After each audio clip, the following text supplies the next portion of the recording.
Go grab that box of pasta in your pantry, the one with the Italian flag on it, the one that says Italy's #1 brand or shows a Tuscan hillside on the package. Got it? Now look at the fine print on the side. Made in Iowa, made in Avon, New York, product of USA. Wait, you paid extra because you thought you were getting authentic Italian pasta. Turns out you were getting pasta made in a factory in the American Midwest with wheat from Arizona. Pasta has been made the same way in Italy for centuries. Durum wheat semolina. Water from mountain springs. Bronze dyes that create a rough texture sauces cling to. Slow drying at low temperatures for up to 50 hours to develop flavor. So why does most pasta you buy now dry in 3 hours at over 200 degrees? Why are brands using Teflon dyes that create slick, sauce-repelling surfaces? Why does Italian packaging hide American production? They changed it. They didn't tell you. And the label still shows the Italian flag because technically the brand is Italian. Welcome to The Label Changed, where we catch what brands hope you'll miss. That box of spaghetti with the Parma heritage story was likely made in an American factory with wheat from multiple continents using industrial shortcuts that would horrify a traditional Italian pasta maker. Hit subscribe so you never miss an investigation. Today we're exposing 10 pasta brands that quietly stopped being Italian, and then I'll reveal 4 brands that prove real artisan pasta still exists. Let's start the countdown. Number 10. Barilla. Barilla was founded in Parma, Italy in 1877. Pietro Barilla opened a small bakery and pasta shop. Today, the company is the largest pasta manufacturer in the world, producing over 2 million tons annually. Here's what the beautiful blue box doesn't tell you. Barilla opened a factory in Ames, Iowa in 1998, another in Avon, New York in 2007. Most Barilla pasta sold in the United States is made in these American factories, not in Italy. In 2022, consumers filed a class action lawsuit against Barilla. The complaint alleged the slogan, Italy's #1 brand of pasta, alongside Italian flag colors, misled customers into believing the pasta was made in Italy with Italian ingredients. The company's website admits the truth. Barilla pasta sold in America is made in Iowa and New York. The recipe is the same, they say. The machines are the same. But the wheat? Barilla purchases wheat from around the world. The romance of Italian terroir ends at the marketing department. Number 9. De Cecco. De Cecco positions itself as the premium choice. Founded in 1886 in Fara San Martino, a town in the Abruzzo region. The packaging emphasizes tradition, bronze Ds, and slow drying. Check their official website. De Cecco explicitly states they use wheat from California and Arizona in addition to Italian wheat. Their reasoning? Italian wheat for flavor, American wheat for the protein that makes pasta al dente. That's an honest admission most brands won't make, but it means your De Cecco isn't purely Italian. It's a global blend marketed with Italian heritage. The pasta is still made in Italy using traditional methods. That's something, but the ingredients tell a more complicated story than the packaging suggests. Number 8. Ronzoni. Ronzoni was founded in 1915 in New York City.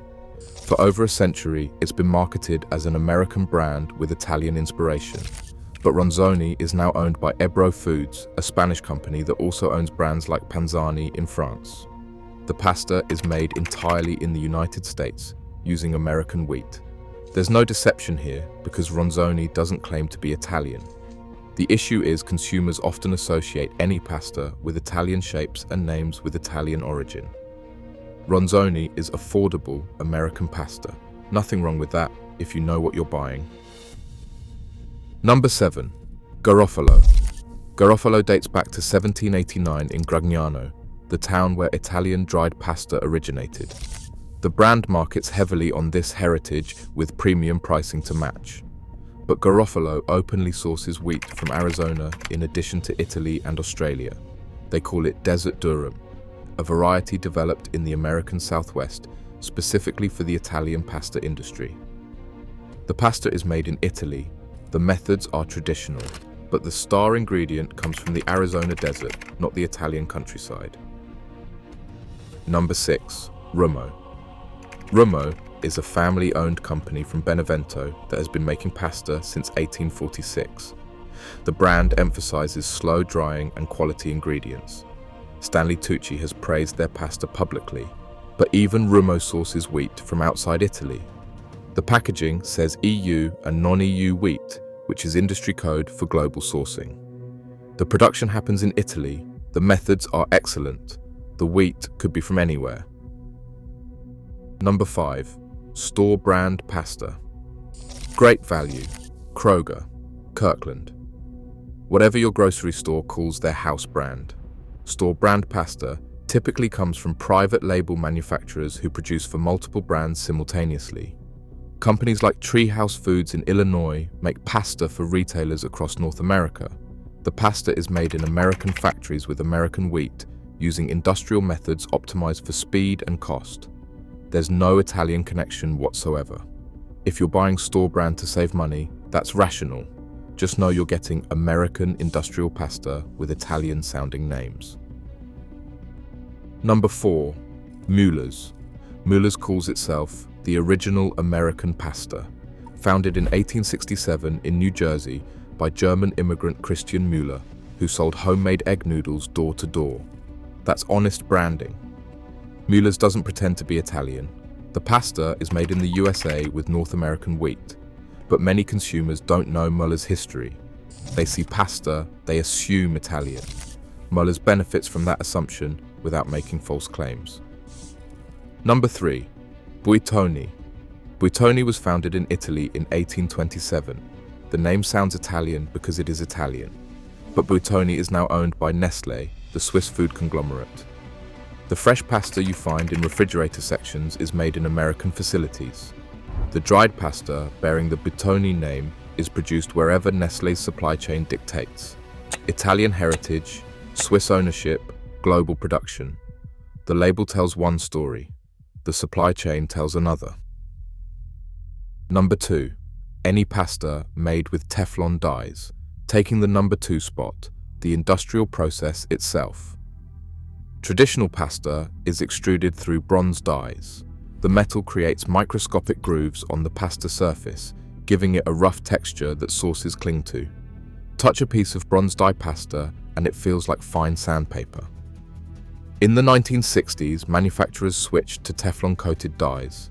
Teflon is cheaper, lasts longer, and allows faster production.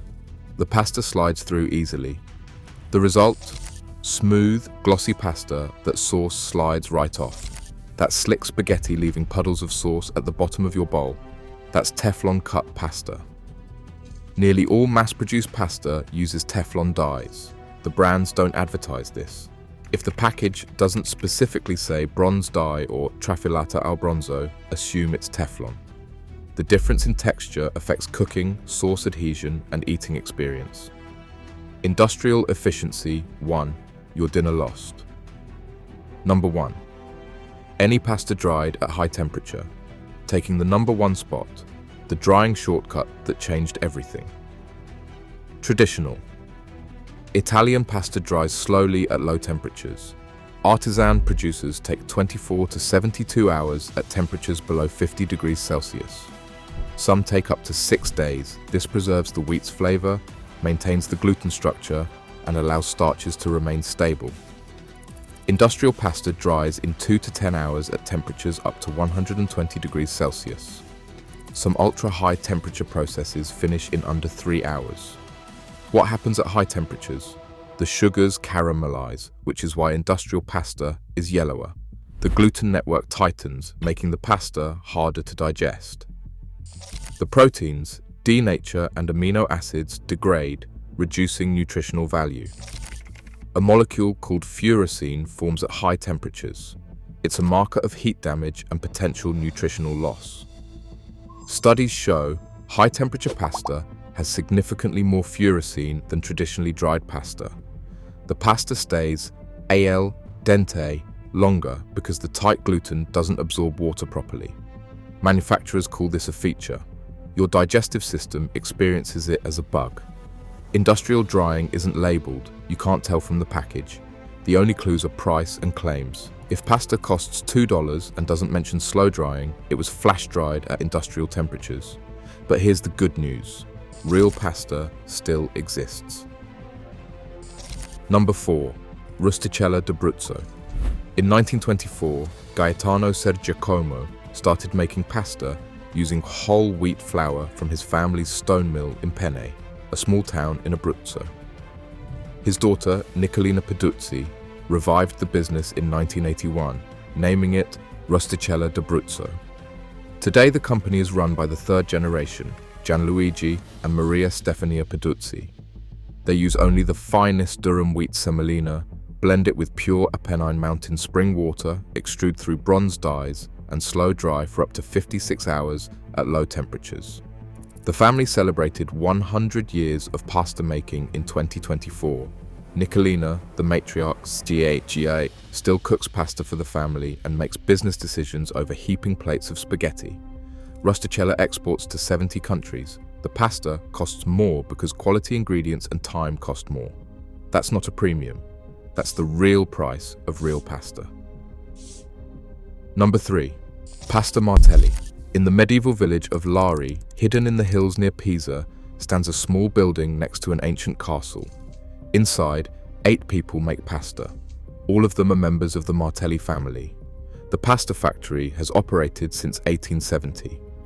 In 1926, 2 fatherless brothers, Guido and Gastone Martelli, inherited the business from their employers.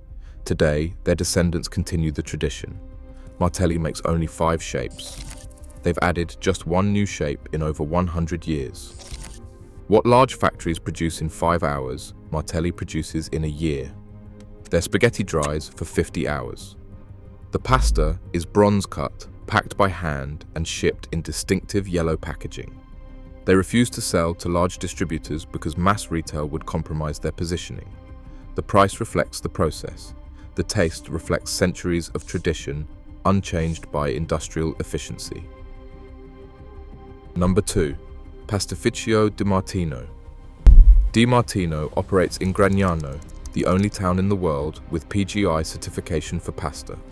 Protected geographical indication means the pasta must meet strict standards of origin and production.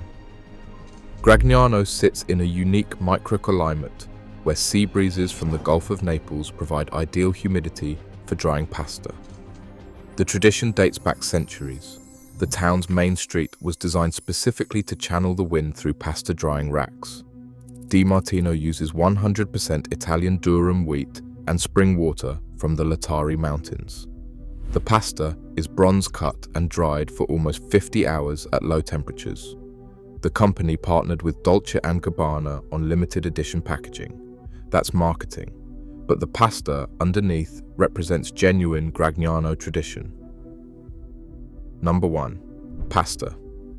You buy from a real Italian producer. The ultimate solution is knowing your source. Look for pasta that explicitly states 100% Italian wheat. Look for the words trafilata al bronzo, which means bronze dye extruded. Look for drying times measured in days, not hours. Look for temperatures below 50 degrees Celsius. Brands like Faella, Benedetto Cavalieri, Setaro, and dozens of small Italian producers still make pasta the traditional way. They cost more because they use better ingredients and take more time. The pasta won't be as yellow. It won't stay al dente forever. It will taste like wheat, not like chemistry. When you cook it, the water will turn milky with starch. That starch is your secret weapon for silky sauces that cling to every strand. So what do you do with this information?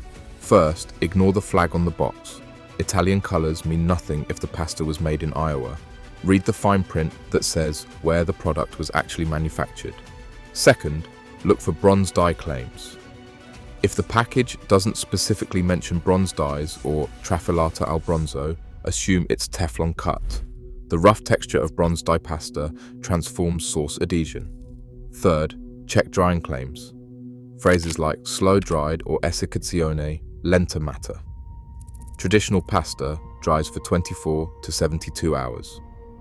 Industrial pasta dries in 2 to 10 hours. Fourth, accept the price difference.